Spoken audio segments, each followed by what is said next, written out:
Hi, my name is Kezia. I'm in advanced research, and today I will be talking about the research that I've been doing for the past couple months about veteran health, how the Veteran Health Administration addresses the need for sleep care for U.S. veterans. So a little bit of background research. There have been strong links shown to connect to outcomes like obesity, diabetes, congestive heart failure, depression, PTSD, traumatic brain injury, to sleep deficits and sleep disorders. This was found by Dr. Fulmer in 2020, and he is an employee of the VA research program that put together that study.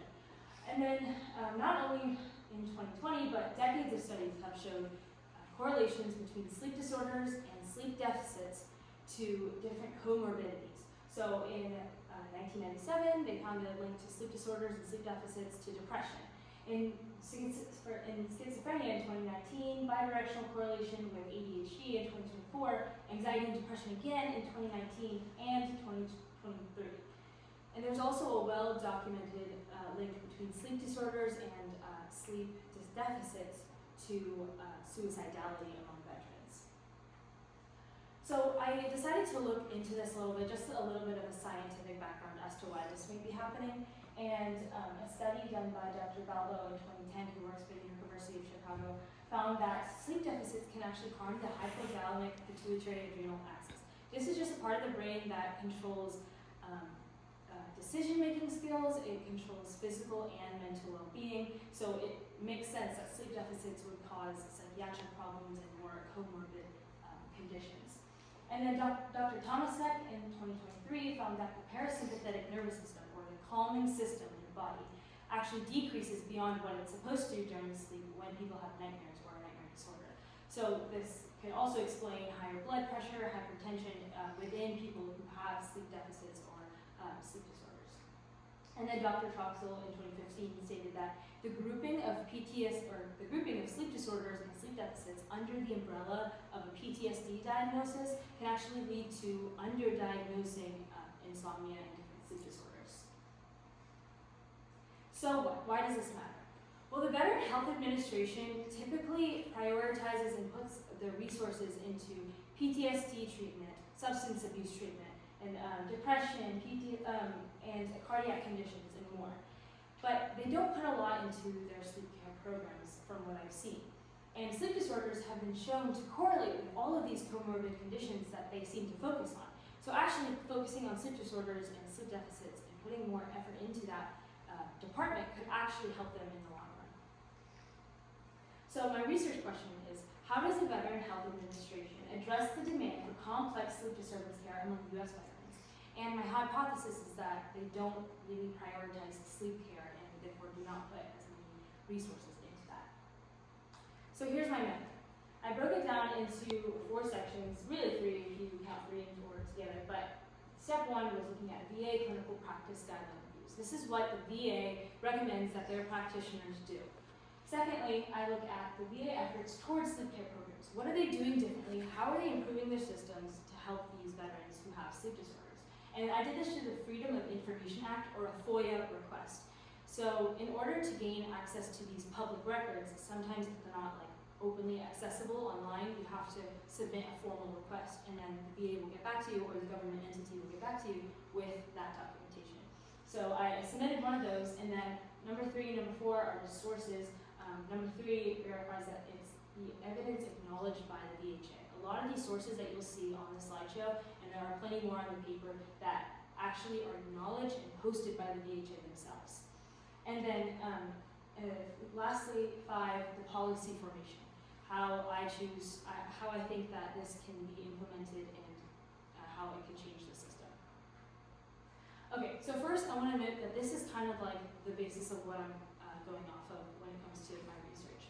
This is the Strong Veteran Act of 2022 that was enacted in 2022, and it has one section regarding sleep disturbance care, or sleep deficit care. And I actually want to focus on this part. That is the bulk of what the policy asks for when it comes to sleep disorders care. It asks the Secretary of the Veteran Administration to basically analyze. It doesn't actually ask for specific action, but just to analyze these 4 requirements within the VHA sleep care. So basically they can give a report to Congress by the end of this year, by December of 2025, and so Congress can see it, but there's actually no policy based on that report yet. So I want to focus on the first thing. So my research is going to be kind of looking at what the Secretary will be looking at, making my own empirical research based off of that, and if the Secretary of the VA comes out with a conclusion that is similar to mine, that there are deficits in certain areas that I'll point out in the later slides, then the policy that I offer could be a possible policy that they implement to fix the system. So the first one is assessment and treatment options for such disorders like insomnia and sleep apnea and things like that. I chose to focus on insomnia because that is the most constantly occurring in all of these research papers, was the focus on insomnia. So the assessment and treatment options for insomnia. I went to the clinical guidelines that the VA suggests the practitioners or the providers go based off of. And you can see in Module A, Step 4, that it suggests after a certain level of criteria is met, that they perform a clinical assessment, including the use of a validated screening tool or a diagnostic screening tool, like the ISI. The ISI is an insomnia severity index. It basically is a short quiz you can take online or on paper that gives you a numerical value, which you can then connect to a certain level of severity when it comes to your insomnia diagnosis. So I want you to keep in mind that the VA suggests that the practitioners or providers implement this or use these diagnostic screening tools at a certain level of care. And then let's go to my FOIA request. So when I submitted my FOIA request, it actually only came in last week, which was really interesting because, that was very stressful. But looking at what they gave me, 46 to 72% of programs have limited personnel and infrastructure to manage sleep disorders. I'll skip to here. No diagnostic testing. The VHA in their guidelines suggest diagnostic testing using these tools, but then majority of their sites don't even offer that or don't even have that. And then Dr. Colvonen's study in 2020 is something I pulled myself that is not from the FOIA request. He said 57.2% of a large sample of post 9/11 veterans were screened positive for insomnia within the study, but at the time, only 3% of veterans were reported to be diagnosed with insomnia. So here's a huge deficit in the amount of veterans that are being diagnosed. So there's a huge amount of underdiagnosing that's happening. So this kind of sums it up. This is written on the VHA clinical guidelines. Medical records are unlikely to reflect the true prevalence of insomnia disorder, since documentation of insomnia in the medical record is inconsistent and assessment for diagnostic criteria is rare. So there we see two deficits: the assessment of and the documentation of implementing sleep care for these veterans. So I want you to keep those two deficits in mind as well. Then we move on to back to the policy that the Secretary will be basing their analysis off of. The second part of point 1 is the treatment options for disorders. We just covered the assessment and basically the efficacy, and point 3, the efficacy of clinical practice guidelines. Because we saw that the clinical practice guidelines are offering things that the sites don't even have resources to implement. So we're going to look at the treatment options for such disorders. The American Academy of Sleep Medicine, or the AASM, has validated CBTI, or cognitive behavioral therapy for insomnia, as a very good option to reduce, or for treatment for insomnia, to reduce the risk for suicide among veterans. That was done in 2015. That's old. Let's look at a newer source. Nearly a decade later, last year, in 2024, the ASM continues to advocate for a larger amount of CBTI to be available for veterans within the VA. That means there's still that deficit, and they still don't have those treatment options available. And then this is in the, and despite this is in the clinical guidelines, or 2024 clinical guidelines for patients at risk for suicide. And you'll notice this point right here, sleep disturbances are in that category. So they are aware that this is a big deal and that it connects straight with suicidality and different mental conditions. Okay, so we covered the efficacy and the assessment and treatment options for disorders. I'm kind of going out of order here, but let's go to number 2, the barriers to care for disorders. In 2017, a study from the Journal of Clinical Sleep Medicine found that nearly 43% nearly half of the physicians in that study had no idea or weren't sure if cognitive behavioral therapy was even an option for their patients at their site that they were at. So that's a big issue, that the providers don't know that this treatment option is available for the veterans. And then within that same study, then both patients and providers were unsatisfied with the amount of resources and training that were provided. Okay, and then so basically we've covered the assessment, the treatment options, the barriers to care, the efficacy of clinical guidelines, and this policy is basically everything that the secretary will be looking at. So based off of all of these, I created my own policy to basically fill in the gap that I saw. That there was the two barriers that we saw were assessment of and documentation of diagnostic tools being used. So this policy requests or is supposed to be implemented to request physicians to implement ISI screening for every patient that comes into the VA. So basically the scope and purpose is kind of what we went over. These are the definitions I put into the policy. Processes and procedures. So this policy includes 3 phases. Phase 1 is infrastructure and training. So infrastructure and training would be, in regards to infrastructure, it would just be the electronic medical health records. This would basically allow the charts to have an option for inputting an ISI score and date of delivery. And that would allow providers, when they're in the appointment with their patient or once they get the results back from this ISI screening, to input that into the chart. So this score can be referred to at a later date if the veteran has a sleep concern in the future. Basically, you can compare, is their sleep condition getting worse or better?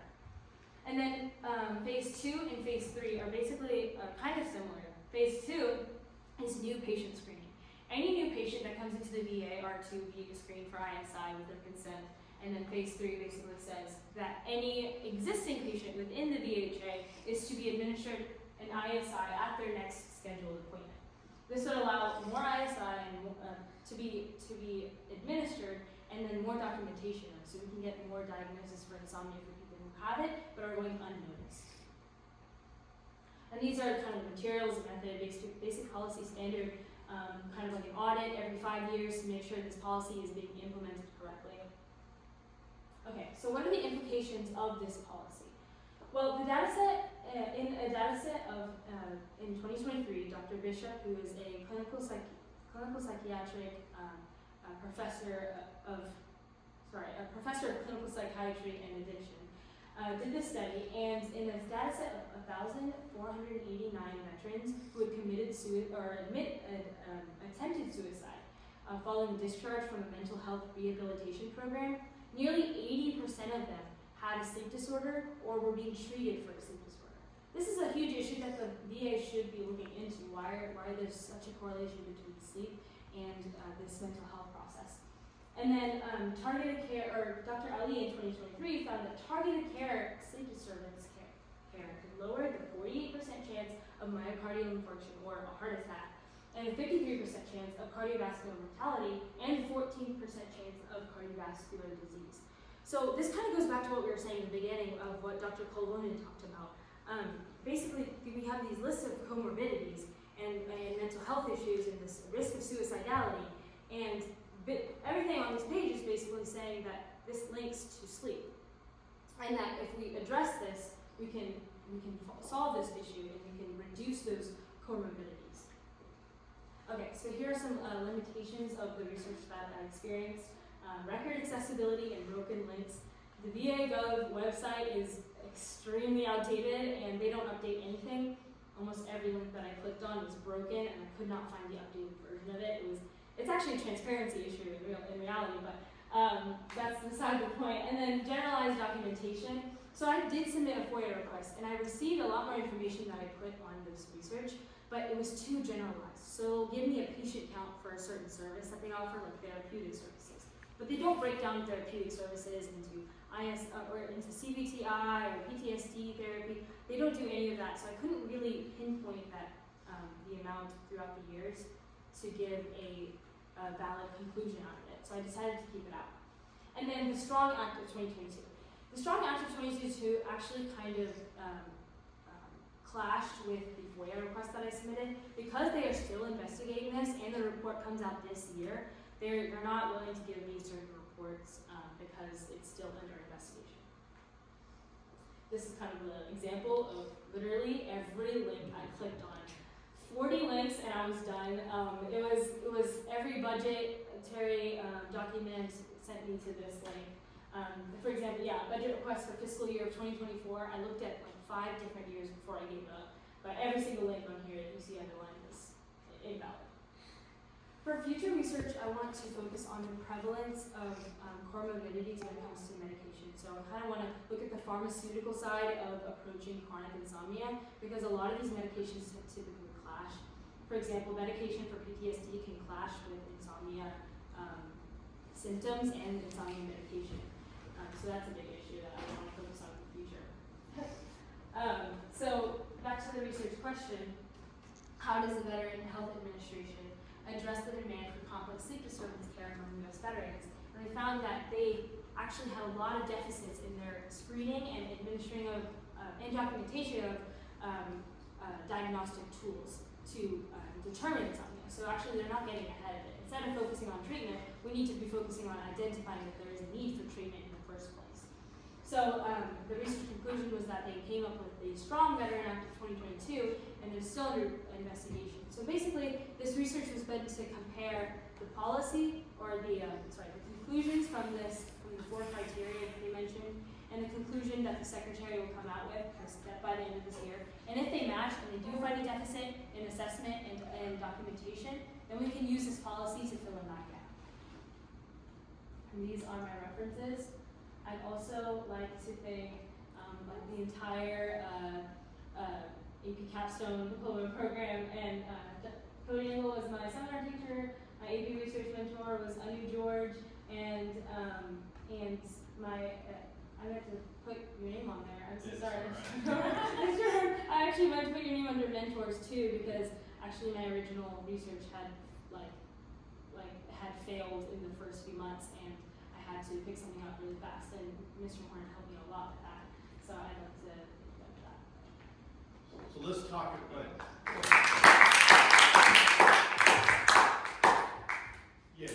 the excellent job last year. I think this even surpasses it, even though we know we had lots of challenges. So I can, for the audience, briefly explain what your initial research goal was and the method. So it's kind of funny, my initial research goal was to work with the VA and get a data pool, and I actually had a very strong connection my mom helped me out with. And we were talking and we were communicating on getting a data pool to compare the different types of sleep disorders and cardiovascular health, and kind of how those connect into what different kind of cardiovascular issues that different sleep disorders would experience. She kind of went back and forth with me and then decided that we're going to actually deny your IRB, so I kind of had to pick something up really fast, and I decided, you know, if I'm not going to work with them, I might as well evaluate them. So. Which I particularly appreciate, and there's a number of ways you could go.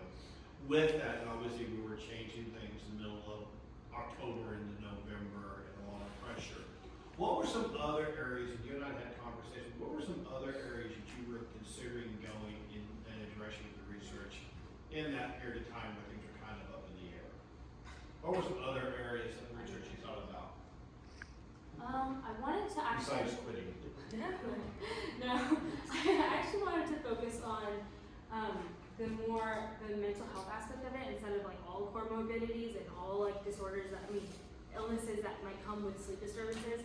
I wanted to focus on the suicide aspect of it because if you I think it was the Dr. Colbonen study, you saw that there was a significant amount of people, first of all, that had attempted suicide coming out of the mental health rehabilitation program, but also a significant portion of those, almost 80% of them, had a sleep disorder or had some sort of sleep-related issue. And I think that's really important to consider because, that means a lot of those people are being neglected for their actual issues, and people like to sweep it under the rug, sweep it under the PTSD umbrella and be like, it's just that, and we need to focus on PTSD medication. But the thing is, PTSD medication can exacerbate insomnia symptoms. So I thought that was a really important thing to look at as well, and I would consider it for future you and I have had conversations, so I'm very impressed with the research and the ability to so rapidly change from one to the other in Cointuro. And the other thing, obviously, I think you're going to reshape our IRB process quite a bit with the forms we're going to be able to put that one. So well done. It's been a long night, everyone. I have one last thing. I get to give away one of my gold skulls. Wow.